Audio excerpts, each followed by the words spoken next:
محترم دوستو، آج کی اس ویڈیو میں ہم آپ کو بتائیں گے کہ ایک مغرور شہزادی کی شادی ایک فقیر سے کیسے ہوئی۔ لیکن تفصیلات میں جانے سے پہلے آپ حضرات سے ایک گزارش کرنی ہے کہ ریڈ بٹن پہ کلک کر کے اور بیل آئیکن کو پریس کر کے ایچ ایف نیٹ ورک کے سبسکرائبر ضرور بنیں تاکہ تاریخی، اسلامی اور معلوماتی ویڈیو روزانہ کی بنیاد پر آپ حضرات کو ملتی رہے۔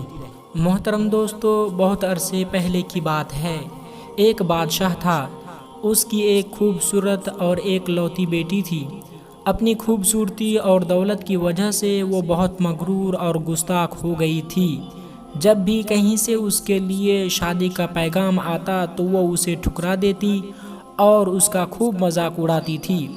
ایک دن بادشاہ نے بڑی دعوت کی اور اس میں شہزادی سے شادی کرنے والے تمام امیدواروں کو بلایا۔ سب لوگ اپنے مرتبے کے لحاظ سے کرسیوں پر بیٹھ گئے۔ شہزادی دعوت میں اپنی کنیزوں کے ساتھ بڑی مغرورانہ انداز میں آئی۔ وہ جس امیدوار کے پاس سے گزرتی اس کو بڑی حرکت سے دیکھتی۔ جب وہ ایک شہزادے کے پاس پہنچی جو بہت موٹا تھا تو اس نے اپنے کنیزوں سے ہنستے ہوئے کہا، یہ تو گولڈم ہے۔ دوسرے امیدوار کو دیکھ کر کہا کہ کیسا کھمبے کی طرح لگتا ہے۔ ایک شہزادہ بہت چھوٹا تھا تو اس نے کہا، ذرا چھوٹو موٹو کو تو دیکھو۔ ایک نواب بہت گورا تھا تو شہزادی نے اسے سفید چوہا کہا۔ ایک امیر کا رنگ سرخ تھا تو اس نے اسے مرغ کی کلی کہہ کے پکارا۔ اسی طرح وہ ہر امیدوار کو بے عزت کرتی رہی، لیکن وہ ایک بادشاہ کو دیکھ کر بہت ہنسی کیونکہ اس کی داڑھی تھی۔ اس نے مذاق اڑاتے ہوئے کہا، ذرا اسے دیکھو، اس کے اپنے چہرے پر جھاڑ پونچھ اگا رکھی ہے۔ بادشاہ نے جب دیکھا ان کی بیٹی نے مہمانوں کو بہت بے عزت کیا تو اسے بہت غصہ آیا۔ اس نے بھرے دربار میں یہ اعلان کیا کہ شہزادی پسند کرے یا نہ کریں مگر میں اب اس کی شادی کسی فقیر سے کروں گا۔ اس اعلان کے بعد تمام لوگ وہاں سے چلے گئے۔ کچھ دیر کے بعد ایک آوارہ گرد گویا آیا جو گلی کوچوں میں گھوم گھوم کر گانا گا رہا تھا۔ اس نے شاہی محل کے نیچے کھڑکی کے قریب ہو کر گانا شروع کر دیا۔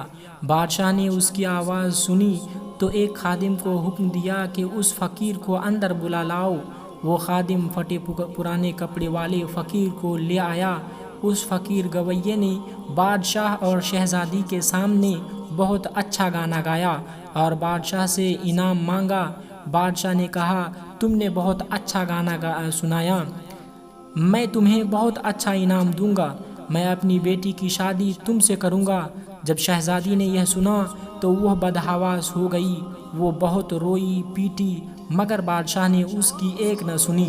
بادشاہ نے اسے ڈانٹتے ہوئے کہا، میں نے مہمانوں کے سامنے قسم کھائی ہے کہ تمہاری شادی کسی فقیر سے کروں گا۔ اب میں وہ قسم پوری کر رہا ہوں۔ یہ کہہ کر بادشاہ نے قاضی کو بلایا اور مغرور شہزادی کی شادی آوارہ گرد گویے کے ساتھ کرا دی اور پھر حکم دیا کہ تم اپنے شوہر کے ساتھ جانے کی تیاری کرو۔ شہزادی روتی پیٹتی فقیر کے ساتھ چلی گئی۔ راستے میں وہ ایک شکارگاہ سے گزرے۔ اتنی بڑی شکارگاہ دیکھ کر وہ شہزادی حیران ہو گئی۔ اس نے فقیر سے پوچھا، یہ شکارگاہ کس کی ہے؟ اس فقیر نے جواب دیا، میں نے سنا ہے کہ تم نے ایک داڑھی والے بادشاہ کا مذاق اڑایا تھا۔ یہ شکارگاہ اسی کی ہے۔ اگر تم اس سے شادی کر لیتی تو یہ تمہاری ملکیت ہو جاتی۔ شہزادی نے ٹھنڈی سانس لے کر کہا، آہ، میں نے یہ کیا کر دیا؟ اس کے بعد وہ ایک خوبصورت باغ میں پہنچے۔ اسے دیکھ کر پھر شہزادی نے پوچھا، یہ کس کے ہیں؟ فقیر نے آہستہ سے جواب دیا، یہ باغ بھی اسی داڑھی والے کے ہیں۔ شہزادی نے افسوس بھرے لہجے میں کہا، میں بھی کتنی بد نصیب ہوں۔ پھر وہ بڑی عظیم الشان شہر میں داخل ہوئے۔ اتنا بڑا اور خوبصورت شہر دیکھ کر شہزادی حیران رہ گئی۔ شہزادی نے پوچھا، اس شہر کا مالک کون ہے؟ فقیر نے اسے بتایا، اسی داڑھی والے بادشاہ کا ہے۔ اگر تم اس سے شادی کر لیتی تو یہ سب کچھ تمہارا ہوتا۔ شہزادی نے پچھتاتے ہوئے کہا، میں نے بہت بڑی غلطی کر دی۔ کاش میں اس سے شادی کر لیتی۔ فقیر شوہر ناراض ہوتے ہوئے کہا، مجھے اس سے کوئی مطلب نہیں، مگر تم میرے ہوتے ہوئے کسی دوسرے مرد کی باتیں کیوں کر رہی ہو؟ کیا مجھ میں کوئی کمی ہے؟ اس طرح باتیں کرتے ہوئے ایک جھوپڑی کے پاس پہنچے۔ شہزادی نے کہا، کیسی بدنما اور چھوٹی سی جھوپڑی ہے، یہ کس کی ہے؟ فقیر نے کہا، یہ میرا گھر ہے اور یہی وہ جگہ ہے جہاں ہمیں زندگی گزارنی ہے۔ شہزادی نے کہا، تمہارے نوکر کہاں ہیں؟ فقیر نے کہا، ہمیں نوکروں سے کیا کام، تم ہر کام کر سکتی ہو۔ اب آگ جلاؤ اور میرے لیے کھانا بناؤ، میں بہت تھک گیا ہوں۔ کیونکہ شہزادی کو کھانا پکانا نہیں آتا تھا، اس لیے فقیر نے اس کی مدد کی اور کچھ دیر بعد انہوں نے الٹا سیدھا کھانا بنا کر کھا لیا اور سو گئی۔ دوسری صبح فقیر نے شہزادی کو جگایا اور گھر صاف کرنے اور دوسرے کام کرنے کو کہا۔ شہزادی پورا دن کام کرتی رہی، اوپر سے جلی کٹی باتیں بھی سنتی رہی، مگر صبر کے سوا کوئی چارہ نہ تھا۔ اس طرح انہوں نے کئی دن گزار دیے۔ پھر ایک وقت ایسا آیا کہ ان کے پاس کھانا کھانے تک کے لیے کچھ نہ رہا۔ ایک دن فقیر نے کہا، میں نے جو کچھ کمایا تھا سب ختم ہو گیا، اب تمہارے کمانے کی باری ہے۔ میں تمہیں بیت لا کر دیتا ہوں، تم اس سے ٹوکریاں بننا۔ یہ کہہ کر وہ جنگل کی طرف چلا گیا اور بیت کاٹ کر لے آیا۔ شہزادی نے ٹوکریاں بننا شروع کر دی۔ اس نے پہلے کبھی اتنا محنت کا کام نہیں کیا تھا، اس لیے اس کی انگلیاں زخمی ہو گئی اور اس سے خون بہنے لگا۔ یہ دیکھ کر اس کے شوہر نے کہا، میرا خیال ہے کہ تم یہ کام نہیں کر سکتی، میں تمہیں کچھ سوت لا کر دیتا ہوں، تم اس سے کپڑا بن لینا۔ مگر وہ یہ کام بھی نہیں کر سکی۔ فقیر نے کہا، تم تو میرے لیے بالکل بیکار ہو، کوئی کام نہیں کر سکتی، تم سے شادی کر کے بڑا نقصان ہوا ہے۔ بہرحال میں کوشش کرتا ہوں کہ تمہارے لیے مٹی کے برتن لا دوں، تم بازار جا کے بیچ دینا۔ مغرور شہزادی نے اکڑ کر کہا، مگر جب میں بازار میں کھڑی ہوں گی تو میرے ملک کے لوگ مجھے اس حال میں دیکھ کر خوب ہنسیں گے۔ فقیر نے کہا، یہ میرا مسئلہ نہیں ہے، اگر تم بھوک سے مرنا نہیں چاہتی تو تمہیں یہ کام کرنا ہی پڑے گا۔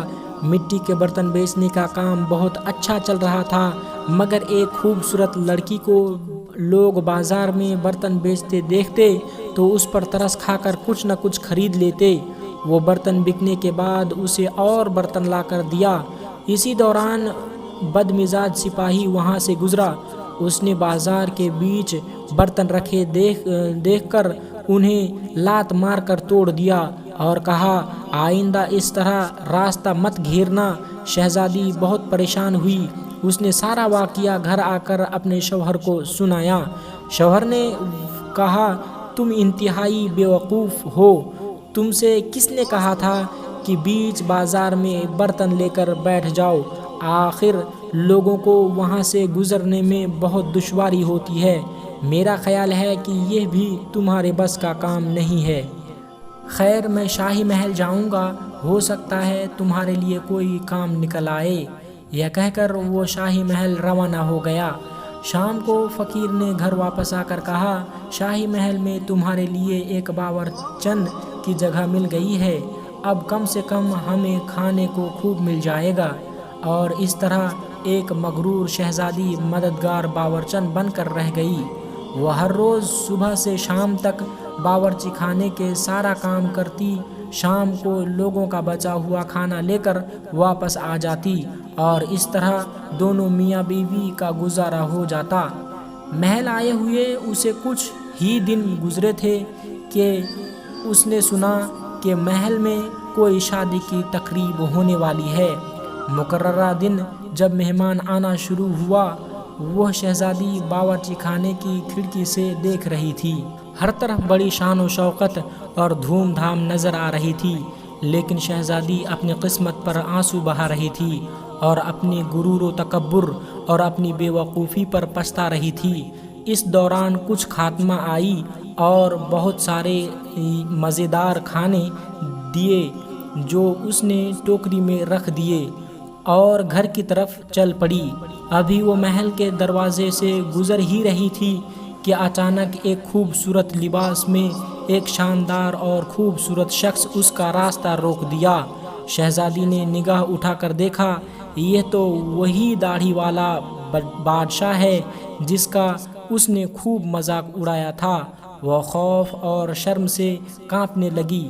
اتنے سارے لوگوں کو دیکھ کر اس کا اپنے اوپر قابو نہ رہا اور گھبراہٹ میں ٹوکری اس کے ہاتھ سے گر گئی۔ اس ٹوکری میں سارا کھانا چاروں طرف بکھر گیا۔ تمام درباری ہنسنے لگے۔ شہزادی کا یہ حال ہوا کہ کسی طرف زمین پھٹ جاتی تو وہ اس میں سما جاتی۔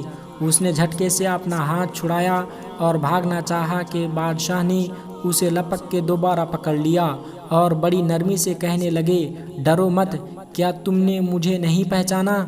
میں وہی آوارہ گرد گویا ہوں جو تمہارے ساتھ جھوپڑی میں رہتا ہے۔ میں وہی سپاہی ہوں جس نے تمہارے برتن توڑے تھے۔ یہ سب کچھ میں نے اس لیے کی کہ میں تمہیں پسند کرتا تھا اور تم سے شادی کرنا چاہتا تھا۔ اب تمہارے غرور کا علاج ہو چکا ہے اور تمہیں اچھا سبق مل گیا ہے۔ پچھلی باتوں کو بھول جاؤ۔ دیکھو، آج ہماری شادی کی تیاریاں ہو رہی ہیں۔ اسی وقت کنیزیں آئیں اور اسے اپنے ساتھ لے گئی اور شہزادی کو دلہن کا لباس پہنا کر جب وہ دوبارہ حال میں واپس آئی تو دیکھا کہ ان کے والدین اور اس کے تمام درباری بھی یہاں موجود ہیں۔ سب لوگوں نے اسے شادی کی مبارکباد دی۔ اب شہزادی بالکل بدل چکی تھی۔ اس کا غرور، اکڑ، دوسروں سے نفرت ختم ہو چکا تھا۔ اس نے زندگی گزارنے کا ڈھنگ سیکھ لیا تھا۔ دوستو، اگر ویڈیو پسند آئے تو لائک کریں، شیئر کریں اور سبسکرائب ضرور کریں۔ السلام علیکم ورحمۃ اللہ وبرکاتہ۔